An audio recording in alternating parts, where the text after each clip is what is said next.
नमस्कार, capital TV देख रहे हैं आप। मैं हूं आपके साथ पूजा।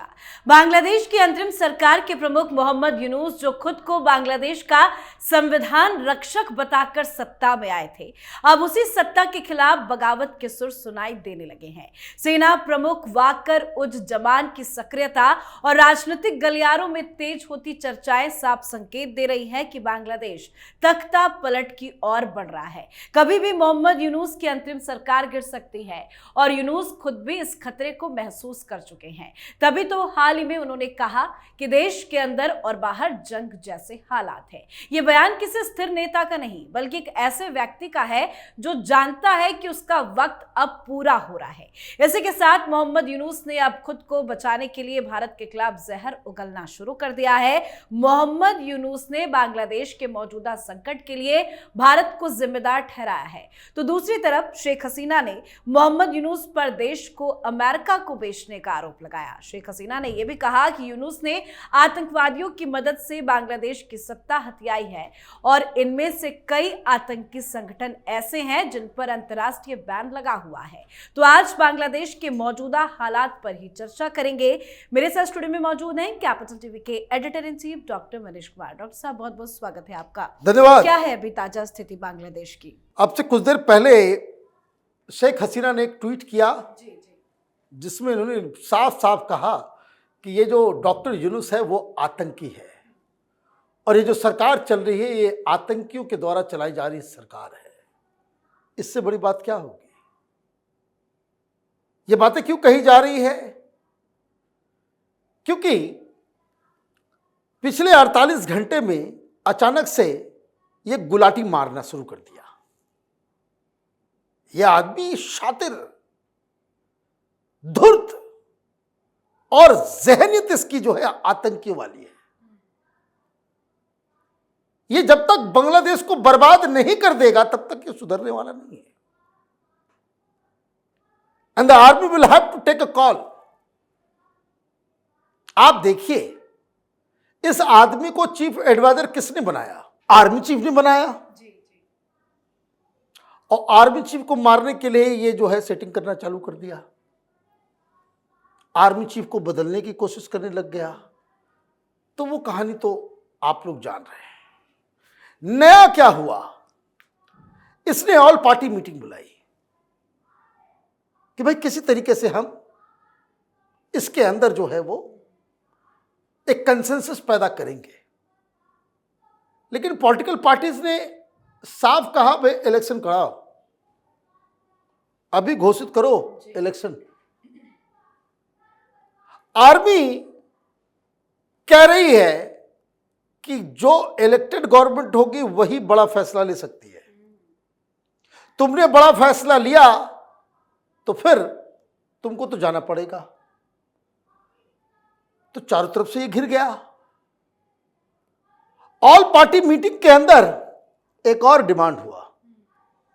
वो लिस्ट लेकर के आ रहे हैं कि ये जो बच्चों को तुमने मंत्री बना दिया जी, हुआ क्या? वहां उसको चीफ एडवाइजर बना दिया। दुनिया भर में उसको एक ही आदमी मिला पूरे बांग्लादेशियों को, जो तरह तरह के गलत हरकतों में शामिल, भ्रष्टाचारी और कैरेक्टर का भी बहुत उल्टा पुल्टा व्यक्ति है ये डॉक्टर यूनुस। वो पेरिस में बैठा हुआ था, उसको उठा करके तुमने कहा नोबेल लॉरिएट है। एक अलग बीमारी है सबको देश में। नोबेल लॉरिएट है तो बहुत दिमागदार होगा। हमारे प्रधानमंत्री नहीं है नोबेल लॉरिएट, वो पैर के धूली भी नहीं उसके बराबर नहीं थे। नोबेल लॉरिएट शास्त्री जी पैर के धूली के बराबर नहीं है ये यूनुस। लेकिन एक बांग्लादेशियों को और बहुत सारे लोगों को हिंदुस्तान में भी ये बीमारी है। अमर्त्य सेन कैसे करने लगते हैं सब। तो आपने सिर पे बिठा लिया तो ये लेजिटिमेसी तो मिली नहीं। तो उसने क्या किया? तो वो जो उपद्रवी इनकलाब जिंदाबाद करने वाले लोग, जैसे कैसे जेएनयू में सब फ्रॉड लोग हैं, उसी तरीके के लड़कों को तुमने मंत्री बना दिया। अब ये पॉलिटिकल पार्टीज बोल रही कि हटाओ इन लोगों को। तुम लोगों को केयर टेकर बनाया गया था, अब ये लोग जो है कोई एनएसी नाम की पॉलिटिकल पार्टी बना रहे हैं। मतलब तुम क्या कह रहे हो कि हमने आपको केयर टेकर बना करके यहां पे बिठाया, तुम यहां तमाशा कर रहे हो। ये फ्रॉड यूनुस ये पॉलिटिकल पार्टी खोल रहा है। तो तुमने अगर पॉलिटिकल पार्टी खोल ली तो यहां से निकलो, फिर मंत्री किस बात के हो? कल तो फिर तुम ही कहोगे। तो अभी आपने, अब देखिए क्या वहां पे खेल हुआ है। इसने एक गलती कर दी। गलती यह कर दी कि इसने अवामी लीग को बैन कर दिया। जी हाँ। और जैसे ही अवामी लीग को बैन किया, अवामी लीग सड़कों पे आ गई। वो प्रोटेस्ट चल रहा है, सब कुछ हो रहा है। तो कल रोने लगा।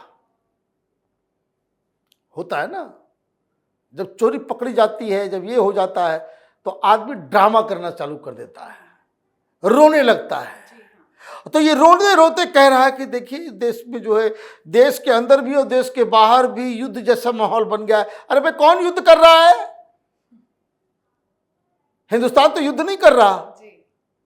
हिंदुस्तान से पंगा लेने का शौक तो तुमने पाला। तुम चाइना को घुसा रहे थे अंदर, और पता नहीं कहां अभी घुस गया यूनुस, क्योंकि चाइना भी नाराज हो गया। चाइना इसलिए नाराज हो, ये चारों तरफ से घिर गया। ये 3 विदेशी ताकतों के दम पे वहां पे रूल करना चाह रहा था, अमेरिका, चाइना, और अब ये तिनटंगा है ना, 3 पहिए की गाड़ी, चौथा पहिया गायब। कैसे चलेगी गाड़ी? जी जी।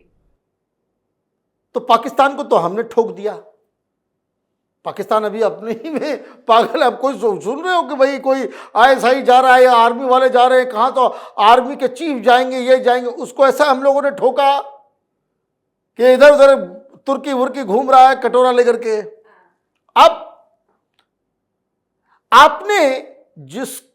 आपको जिसने बिठाया, अमेरिकन डीप स्टेट, उसकी तो चाकरी करनी पड़ेगी। लेकिन आपको लगा कि इंडिया को पहले चेकमेट करते हैं तो चीन से जाकर के मिलते हैं। जी जी। तो चीन से जाकर के आपने दोस्ती कर ली। चीन को कहा कि भाई आ जाओ, ये चिकन नेक के ऊपर आप अपना एयर बेस बनाओ। और ये देखिए वो हेमंत बिस्व शर्मा वो दिल्ली से गए पीएम मोदी से मिलके, और अचानक वो आज 2-2 बार इस तरह का बयान दे दिए। उन्होंने कह दिया कि यूनुस, तुम एक इंडिया के चिकन नेक के बारे में बात कर रहे थे, तुम्हारे 2-2 चिकन नेक हैं। और ये दिल्ली में प्रधानमंत्री से मिलने के बाद, अमित शाह से मिलने के बाद असम के मुख्यमंत्री ये बात कह रहे हैं, तो कुछ खुशखबरी भी आ सकती है, कभी भी आ सकती है। क्यों? क्योंकि आपने चाइना के साथ डील करने की कोशिश की। हिंदुस्तान ने तुरंत, प्रधानमंत्री तो एक्शन लेने में टाइम नहीं लगाते, एक्सपोर्ट इंपोर्ट सारी चीज के बैन वैन करना चालू किया। अभी दवाई के लिए भी मोहताज है, दवाई के लिए भी मोहताज हो गया है। तो देखा कि भाई चाइना के साथ सट रहा है, तो इसके मालिकों ने फोन किया कि मिस्टर यूनुस, आपसे तो डील यही हुई थी कि आपको वहां पे सत्ता में बिठाएंगे और आप हमें जो है देश बेच के दोगे। कॉक्स बाजार, चटगाम और सेंट मार्टिन आइलैंड। तो अमेरिकन आर्मी आ गई। अमेरिकन आर्मी जैसे आई तो मालूम चल रहा है कि वहां पे विरोध शुरू हो गया। ये देश बेच रहा है, ये शेख हसीना का ये जो नैरेटिव है जी, अब बांग्लादेशियों को भी लग रहा है, बांग्लादेशियों को भी लग रहा है। चाइना नाराज इसलिए हुआ क्योंकि उसने भी अखबार खोल के देखा कि अरे बांग्लादेश में तो चाइनीज आ रहे हैं, ये अमेरिकन आ रहे हैं। किस लिए आ रहे हैं? तो वो बर्मा के अंदर जाएंगे। अच्छा, ये तो हमारा इलाज करने जा रहा है, भाई तुमने क्यों दिया? तो ये जो है ना, चारों तरफ से घिर गया, चारों तरफ से घिर गया। अब इसको कहा जा रहा है भाई चुनाव कराओ, अभी चुनाव हो जाए तो शेख हसीना की पार्टी जीत जाए। बिल्कुल हाँ। इसलिए उसको बैन कर दिया। बैन क्यों कर दिया? क्योंकि भाई उसको लेकर के जो है, आप अब दुनिया में जाकर के क्या तुम बताओगे ये किस तरह का डेमोक्रेसी ला रहा था ये नोबेल लॉरिएट, कि जो सबसे बड़ी पार्टी है उसको बैन करा करके चुनाव लड़ाना, ये कौन सी डेमोक्रेसी का परिभाषा है? ये कौन सा, ये रवीश कुमार ने बताया क्या उसको?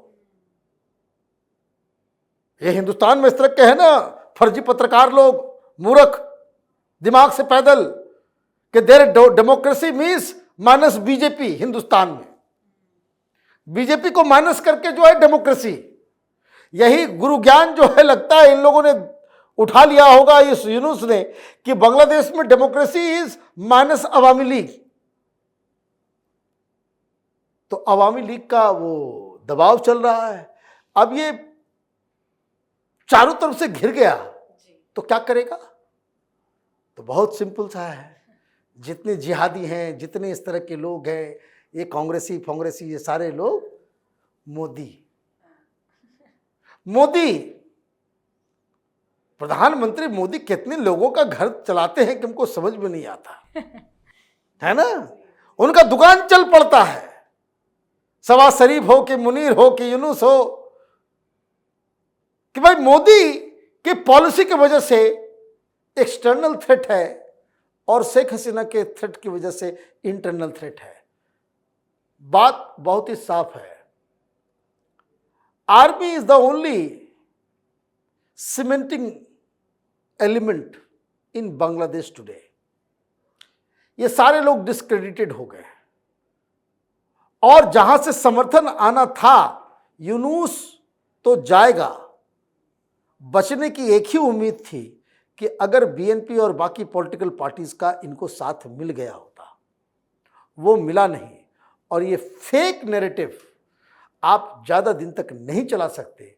जैसे शहबाज शरीफ या मुनीर पूरी तरीके से डिलेजिटिमाइज है पाकिस्तान के अंदर, ये फ्रॉड यूनुस ये भी पूरी तरीके से एक्सपोज हो गया। जी, बहुत बहुत धन्यवाद सर समझाने के लिए। धन्यवाद। तो बांग्लादेश की जनता जान चुकी है कि भ्रष्टाचार, सत्ता लोलुपता और अलोकतांत्रिक रवैये से देश को अराजकता की तरफ धकेलने वाला असली जिम्मेदार कोई और नहीं, खुद मोहम्मद यूनुस है। सेना जो अभी तक तमाशा देख रही थी, अब स्पष्ट रूप से एक्टिव मोड में आ गई है। सेना प्रमुख की अगुवाई में लगातार बैठकें भी हो रही है और हर वैकल्पिक रास्ते पर विचार किया जा रहा है, शांतिपूर्ण सत्ता परिवर्तन से लेकर सर्जिकल राजनीतिक हस्तक्षेप तक। और जल्द ही कुछ बड़ी खबर बांग्लादेश से सामने आ सकती है। तो आपकी क्या कुछ राय है, कमेंट करके लिखिएगा। देखते रहिए कैपिटल टीवी। नमस्कार।